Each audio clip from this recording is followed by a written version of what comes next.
Brother, నేను XL లో formulas ని కాపీ చేయాలి, ఏమైనా ట్రిక్స్ ఉంటే చెప్పు. ట్రిక్స్ అంటూ ఏం ఉండవు అబ్బాయి, నేను 4 మెథడ్స్ చెప్తాను.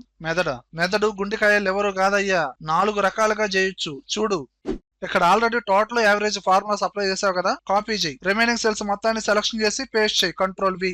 ఓకే, లేదా ఫార్ములాతో సహా రిమైనింగ్ సెల్స్ కూడా సెలక్షన్ చేసి కీబోర్డ్ లో Ctrl D ప్రెస్ చేయి. లేదా సెలక్షన్ చేసి ఫిల్ హ్యాండిల్ ఉంది కదా కార్నర్ లో, దాన్ని పట్టుకొని డ్రాగ్ చేయి. సూపర్.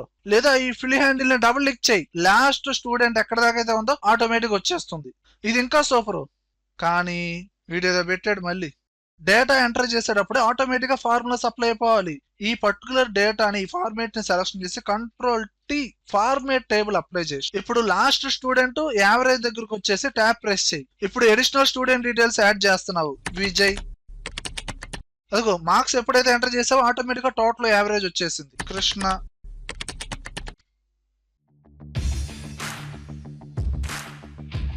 ఎక్సెల్ లో ఉన్న డేటాని ఫస్ట్ నేమ్ ని లాస్ట్ నేమ్ ని సపరేట్ చేసావు కదా, అలానే కంబైన్ కూడా చేయొచ్చా?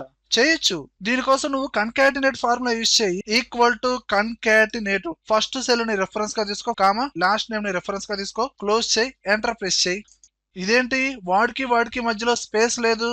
నీకు స్పేస్ రావాలంటే ఆ ఫార్ములాని ఎడిట్ చేసి కామా తర్వాత డబుల్ కోట్స్ స్టార్ట్ చేయి, 1 క్యారెక్టర్ స్పేస్ ఇవ్వు, డబుల్ కోట్స్ ఎండ్ చేయి, కామా ఇవ్వు, ఎంటర్ ప్రెస్ చేయి. ఇప్పుడు ఫిల్ హ్యాండిల్ డబుల్ క్లిక్ చేయి. ఓకేనా? దీనికి ఇంకో ఫార్ములా ఏమీ లేదా?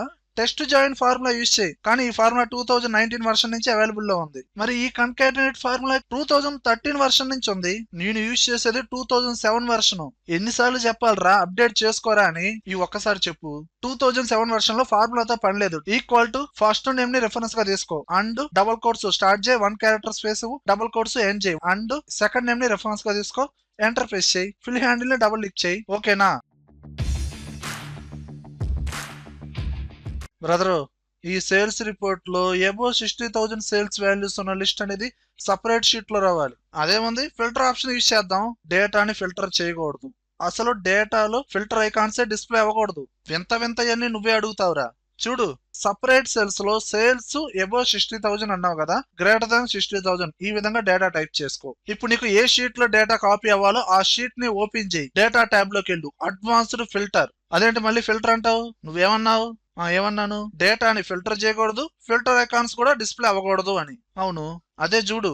ఇక్కడ ఈ అడ్వాన్స్డ్ ఫిల్టర్ లో కాపీ టు అనదర్ లొకేషన్, ఈ రేడియో బటన్ ని సెలక్షన్ చేయి. లిస్ట్ రేంజ్ ఇక్కడ ఉన్న ఐకాన్ క్లిక్ చేయి, 1 లో డేటా మొత్తాన్ని సెలక్షన్ చేయి, ఎంటర్. అలానే క్రైటీరియా రేంజ్ షీట్ 1 లో ఈ వాల్యూస్ ని సెలక్షన్ చేసి ఎంటర్ ప్రెస్ చేయి. And copy to A sheet లో ఎక్కడి నుంచి సెలక్షన్ చేయాలో ఆ పర్టికులర్ సెల్ ని సెలక్షన్ చేసి ఎంటర్ ప్రెస్ చేసి ఓకే ప్రెస్ చేయి. ఇదిగో అబోవ్ 60,000 సేల్ చేసిన రిపోర్ట్ అనేది మనకు వచ్చింది. ఓకేనా? ఓకే.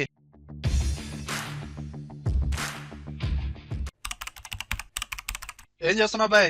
ఇక్కడ క్వాంటిటీతో పాటు మెజర్మెంట్స్ కూడా యాడ్ చేస్తున్నావు. ఇలా ఎంతసేపు అని టైప్ చేస్తావు? చూడు, నీకు ఎక్కడైతే మెజర్మెంట్స్ కూడా యాడ్ చేయాలో ఆ పర్టికులర్ సెల్స్ మొత్తాన్ని సెలక్షన్ చేయి. ఫార్మేట్ సెల్స్ లోకి వెళ్ళి షార్ట్ కట్ వచ్చి Ctrl1, కస్టమ్ 0, వాల్యూ కి మెజర్మెంట్ కి మధ్యలో స్పేస్ ఉండాలి కాబట్టి 1 క్యారెక్టర్ స్పేస్ ఇచ్చి డబుల్ కోట్స్ లో మెజర్మెంట్స్ ఏదైతే రావాలో ఆ మెజర్మెంట్స్ టైప్ చేయి, నెంబర్స్ డబుల్ కోట్స్ ఎండ్ చేయి. ఇప్పుడు ఓకే చేయి. ఇప్పుడు డైరెక్ట్ గా క్వాంటిటీ టైప్ చేయి, 5. ఆటోమేటిక్ గా నెంబర్స్ అని తీసేసుకుంది. 10 లేనవో 10 నెంబర్స్, 5 కేజీస్, 10 షుగర్ వచ్చి 10 కేజీస్. ఓకేనా? ఏంటి ఓకే? అక్కడ తప్పు ఉంది. తప్పు చూపిస్తే మా ఆవిడికి శ్రమ లేకుండా 7 రోజుల పాటు నేనే వంట చేస్తా. 365 రోజులు వంట చేసేది నువ్వే కదా. నిజాల తర్వాత ముందు ఆ తప్పు ఏంటో చూపించు. చూడు, వచ్చి నేను 1 ఇస్తున్నాను, కానీ వచ్చింది నెంబర్స్ అని వచ్చింది. 1 అని ఇస్తే నెంబర్ అని రావాలి కదా. అలానే ఇక్కడ గ్రాసరీ అనేది నేను 1 ఇచ్చా, సాల్ట్ అనేది 1 కేజీ రావాలైతే కేజీస్ అని వస్తుంది. ఒకటికన్నా ఎక్కువైతే కేజీస్ రావాలి, ఒకటైతే కేజీ అని రావాలి. అప్పుడెలా? పర్టికులర్ సెల్స్ మొత్తాన్ని సెలక్షన్ చేయి. ఫార్మేట్ సెల్స్ లోకి వెళ్ళు, Ctrl1, custom open bracket equal to 1. నువ్వు టైప్ చేసే క్వాంటిటీ 1 కి ఈక్వల్ అయితే నెంబర్ అని రావాలి. క్లోజ్ బ్రాకెట్ హ్యాష్, ఆ నెంబర్ అనేది డబుల్ కోట్స్ లో ఇవ్వు, నెంబర్ డబుల్ కోట్స్ ఎండ్ చేశాను, సెమీకోలన్. మళ్ళీ open bracket greater than 1, quantity 1 కన్నా ఎక్కువ అయితే నెంబర్స్ అని రావాలి. Close bracket hash double quotes లో నెంబర్స్, మళ్ళీ డబుల్ కోట్స్ ఎండ్ చేయి, సెమీకోలన్. ఓకే ప్రెస్ చేయి. ఇప్పుడు టైప్ చేస్తున్నాను, 5 నెంబర్స్ వచ్చేసింది, 3 నెంబర్స్, 1 నెంబర్ అని వచ్చింది, 5 ఇస్తున్నాను కేజీస్ అని వస్తుంది, 1 ఇస్తే కేజీ అని వస్తుంది. అక్కడ కూడా నేను సెట్టింగ్ చేశాను. ఓకేనా? ఓకే, ఉంటా. ఏంట్రా తొందర? పొయ్యి మీద కూర ఉంది, గింటతో తిప్పొస్తాను. ముందు ఆ పని చేయి, నేను కూడా పప్పులో తిరగమాత వేసి వస్తా. బ్రదరు, ఏదో చెప్తా అన్నావు. ఇక్కడ కనిపిస్తున్న రిపోర్ట్ లో ఈ ప్లేస్ అనే కాలం ని హైడ్ చేయి.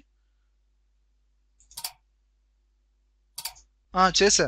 ఇప్పుడు ఆ డేటాని కాపీ చేసి వేరొక షీట్ లో పేస్ట్ చేయి. ఓకే, చేశాను, Ctrl+C కాపీ చేశాను, వేరొక షీట్ లో పేస్ట్ చేశాను. ఇదేంటి బ్రదరు సరిగ్గా కాపీ అవ్వట్లేదు? దీన్ని బట్టి ఏమర్థమైంది? ఫిల్టర్ చేసిన డేటాని, హైడ్ చేసిన డేటాని డైరెక్ట్ గా కాపీ చేయకూడదు. నువ్వు బాలయ్య బాబుకే కోపం తెప్పిస్తున్నావు. వస్తున్నా. ఇప్పుడు ఫిల్టర్ చేసిన తర్వాత లేదా హైడ్ చేసిన తర్వాత డైరెక్ట్ గా కాపీ చేయకూడదు. సెలక్షన్ చేసి ఆల్ట్ సెమీకోలన్ ప్రెస్ చేయి.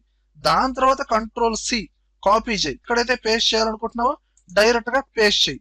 అప్పుడు ఫిల్టర్ చేసిన డేటా వాటికి లేదా హైడ్ చేసిన డేటా కాకుండా రిమైనింగ్ డేటా వాటికి కాపీ అవుతుంది. ఆ పర్టికులర్ డేటాని కావాల్సిన చోట పేస్ట్ చేసుకోవచ్చు. ఓకేనా? నెక్స్ట్ ఏం లేదండి బాలయ్య గారు, 1 minute అయిపోయింది.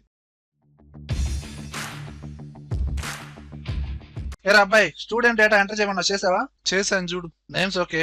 ఫొటోస్ ఏంటి ఇలా యాడ్ చేసావు? షీట్ సైజ్ అనేది ఎక్కువైపోట్లా. ఇది చూడు.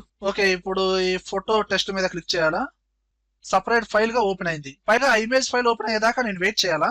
నువ్వు చెయ్యి. నువ్వు చేసుకో. ఏయ్ ఇటు చూడు. స్టూడెంట్ నేమ్ దగ్గర కర్సర్ పెడితే చాలు ఫోటో డిస్ప్లే అవుతుంది.